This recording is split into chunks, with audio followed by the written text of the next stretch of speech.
মিষ্টুর জন্য আর মিষ্টুর দিদির জন্য দেখো আমি এক থালা ফুচকা নিয়ে এসেছি। যাই মিষ্টু আর মিষ্টুর দিদিকে গিয়ে দিই। আরে এই মিষ্টু, দিদিকে নিয়ে কোথায় গেলি? তাড়াতাড়ি আয়।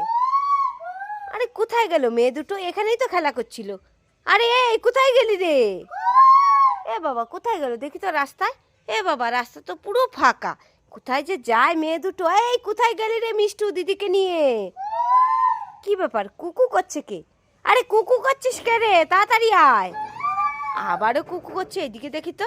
এ বাবা এদিকে তো কেউ নেই। এই মিষ্টু, দিদিকে নিয়ে কোথায় গেলি? তাড়াতাড়ি আয়। আবারও কুকু করছে, এদিকে দেখি তো। ইয়ে মা, তোরা এখানে লুকিয়ে কুকু করছিস? এইদিকে দেখ, আমি তোদের জন্য এক থালা ফুচকা নিয়ে এসেছি। হ্যাঁ নে নে নে নে নে। ঠিক আছে, খেয়ে দেখ তো ফুচকাগুলো কেমন হয়েছে। ঠিক আছে। খা খা খা, কেমন লাগে খেতে?